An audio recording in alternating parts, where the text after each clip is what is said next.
Hey everyone, my name's Cato Zane, and these are my most essential Pro Tools tips and tricks. They're gonna revolutionize your workflow. They are must-know features of Pro Tools. So let's get started.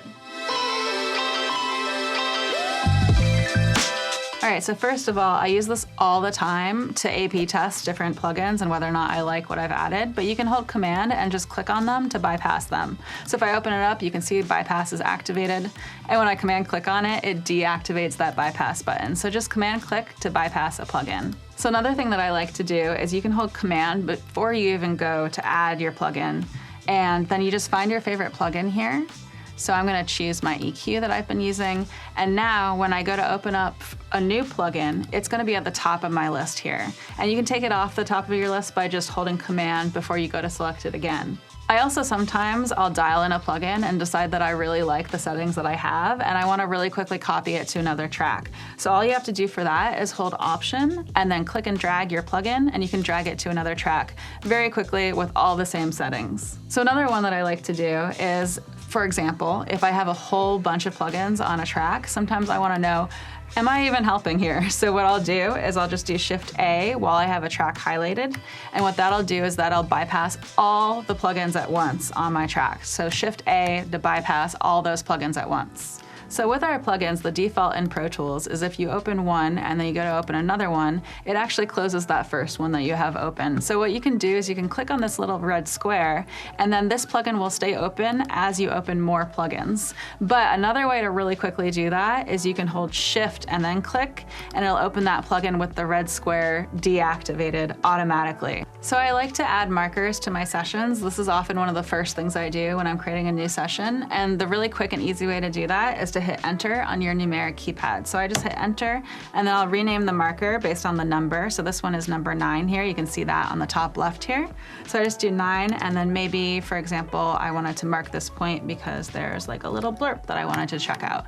That's the technical term, is blurb. Anyway, so then I hit Enter to create that marker, and now I have a marker here. So you'll notice at the top of my screen here, I like to name my markers based on the number for the marker. So I'll have a number at the beginning of the name for every single marker that I have. So this one's 2, you can see right here. And the reason why I do that is because there's this shortcut that I love using that allows you to jump to a marker really quickly. And all you have to do, you do need to have a numeric keypad to use this one, but you do period on the numeric keypad and then the number for the marker and then period. So if I want to jump to marker 2 here, I just go period to period, and my cursor jumps to that marker. I can also hold Shift and go period 3 period to highlight a range. And this is really handy for highlighting chunks of your song. It's also really handy, for example, jumping to different chunks of your song. If someone wants to hear the second chorus really quick, I can just go period 5 period, and now I'm there ready to hit play. All right, so another one that I like to use all the time is the shortcut to create a new track. So I'm gonna click on this track here because whatever track I've highlighted, it creates the new track right after it. I'm just gonna do the shortcut Command-Shift-N to create a new track. And then another thing that you can do instead of clicking to choose between the options here is you can hold Command and use the left and right arrows to toggle between the different options here, or Command and the up and down arrow to toggle between the different types of tracks. So another shortcut that I use literally all the time is the shortcut to zoom in Pro Tools. So you can either use R and T to zoom, and R and T is the shorter shortcut. So in Pro Tools, we usually have a longer shortcut and then a shorter shortcut. The longer shortcut is Command and brackets to zoom. And so I'll use this a lot to navigate around my session in conjunction with either the tab function or clicking to choose where I'm zooming into, for example. And the thing to keep in mind is if R and T ever don't work, you might just have to make sure this little A to Z icon is active. And that's because we have something called keyboard commands focus mode in Pro Tools, and that's what allows these shorter shortcuts to be active. So either R and T to zoom or command brackets, either one, it's the same exact thing. In order to do this zoom, I will use tab to jump to a location and then zoom to that location. So in Pro Tools, we have the tab function, which is when you hit tab, it's gonna jump to the next breakpoint. That's the default tab function. And so that will include fades as well. So you'll notice as I hit tab here, it's gonna jump to the beginning of this fade, and then tab again, it jumps to the end of the fade. Each of these points counts as a breakpoint in Pro Tools. It's just the edge of a clip or the beginning of a fade or the end of a fade. So the tab function. Other than that, what I like to do is I'll often use this to highlight sections as well. So I'll hit tab and then hold shift and hit tab to highlight a whole chunk of audio. Or I'll often use option in conjunction with this shortcut to go backwards. So I can do option shift tab to highlight backwards. I can do option tab just to go backwards. And it's really easy, it's really handy, and one other way that I tend to use it all the time is to highlight for a bounce. So I can do option tab to go to the very end of my audio on the track that lasts the longest. And then I can do, for example, option shift tab to highlight a certain section for a bounce, for example. Also, I've included a free Pro Tools template in the video description, which you can download now. This template has everything you need to get your next session up and running quickly and with ease. Okay, back to the video. So let's talk about the Smart tool. It's the tool that I use the most in Pro Tools. And basically what it is it's a tool that's composed of the 3 tools that you probably tend to use the most. So it's these 3 tools here. You have the trimmer, the selector, and the grabber. And basically when you're in the Smart tool, all 3 are highlighted. So to go into the Smart tool, you can just click on this little bracket here that goes over all 3 of these tools. And now you're in the Smart tool. And basically the way it works is depending on where you're hovering, it's gonna activate a different tool. So if we hover on the edge of a clip, we're gonna get that trim tool here. And there are a bunch of other places where we can get the trim tool. It's not just at the edge of a clip, but that's one of the most common ones. And then if we hover on the top half of a track, we get what's called the selector tool. So you can just click and highlight. You can highlight parts of clips. You can highlight across multiple tracks. It's just like your basic cursor in a lot of other programs. And then if you hover on the bottom half of your track here, you're gonna get what's called the grabber. So that looks like a little hand icon. And what that does is if you click, it's gonna highlight the clip that you clicked on and only that clip. So what you can really easily do if you wanna highlight a range of clips is you can click on the one at the end of the range or the beginning of the range and then hold shift and then click again to highlight a whole chunk of clips with the grabber. And that ensures that you get the whole thing, which is a little more precise sometimes than using the selector tool. But they all have their purposes. So I have my drum track here. It's at the beginning stages of where I wanna bring it. So I have the loop that I've gotten off Splice and I have it timed to the tempo of my song. And I just wanna really quickly duplicate it to all these different chunks of my song. I have the verse, the chorus, I have the bridge over here. You can see that I have these labeled with my labels right here with my markers. And so all I'm gonna do is if you're in the Smart tool, so I have all 3 of these tools highlighted here, you can just hover on the bottom half of the clip and then click it to highlight the whole clip and only that clip.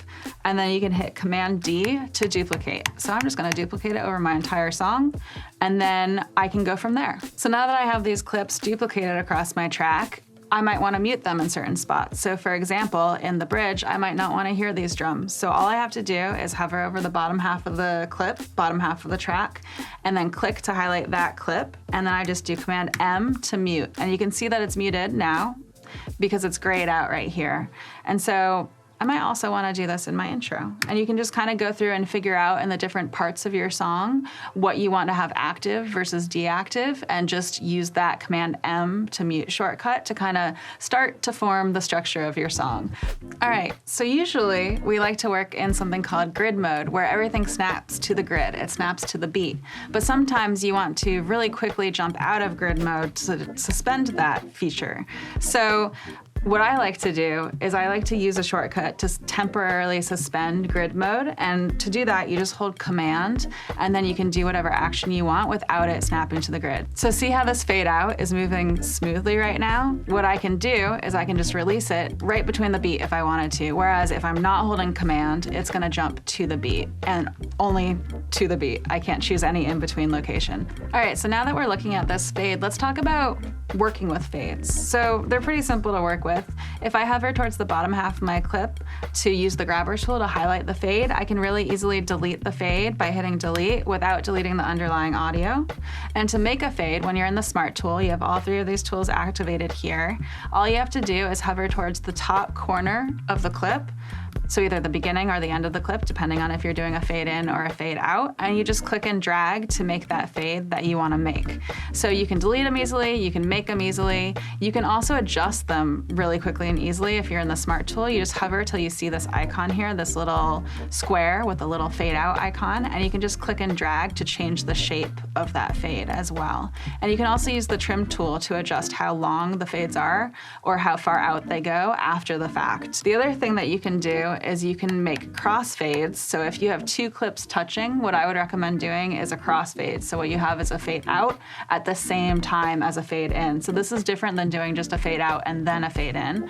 And the way you do that is instead of hovering on the top half of the clip, you actually hover on the bottom half of that point where the two clips meet. So I can just click and drag out and it'll create that fade for me. I can hold Command to make it smoother, make it go between the grid lines, and that'll just create that fade for you, that crossfade for you. And you might see this error sometimes. It depends on if you have enough audio to go out from the center point of the crossfade, but I always just hit adjust bounds when I see it and I see what it creates for me. And just to show you what that looks like when you don't get that adjust bounds error message, I'm just gonna hit B to add a breakpoint here, and I'm gonna add a crossfade here where these two clips touch. So I'm gonna hold Command to make it a smooth crossfade here to make it so that it doesn't go straight to the beat. And now you can see that I have this nice big crossfade here. So you can see this clip, the second clip, fading in.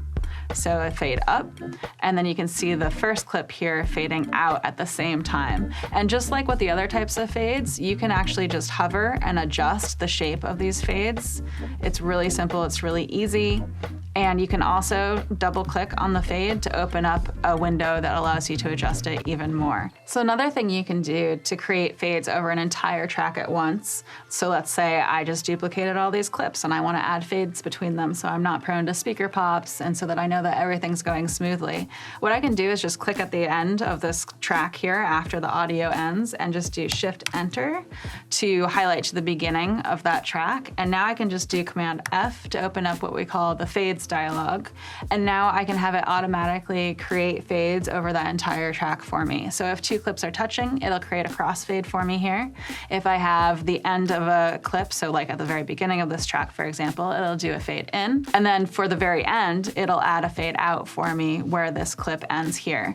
So what you can do here, the big thing that I focus on, and we could dig into this a ton more, but the big thing that I would focus on here is the length of these fades. So if you want them to be very subtle, very quick, so that it's just avoiding a speaker pop, a lot of times I'll set them to something like 2 milliseconds. If you want them to be a bit more dramatic, then you might want to set them higher. It's kind of up to you. So another feature in Pro Tools that's really handy when you're getting your song going, when you're using these samples and getting a track going, is you can actually loop your playback so that, for example, if I highlight from the end of my song all the way to the beginning and then I hit play, when it gets to the end of the song, it automatically loops back to the beginning. It'll loop back to the beginning of whatever your highlight is, and then you don't have to constantly hit pause and then hit like return, for example, to go to the beginning of the session and then hit play. It just saves you a ton of time stopping and restarting the playback when you get to the end of the track. So the way that I make sure that's activated is I just go up to the options menu here, and I just make sure that loop playback is checked off here. So I'm just gonna make sure there's a check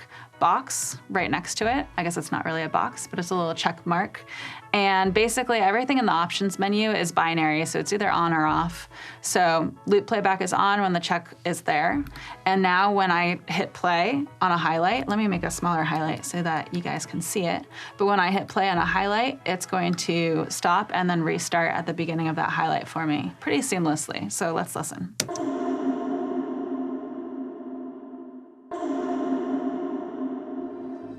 Awesome. I hope you found some of these tips and tricks useful. My name's Cato Zane, and I'll catch you all next time.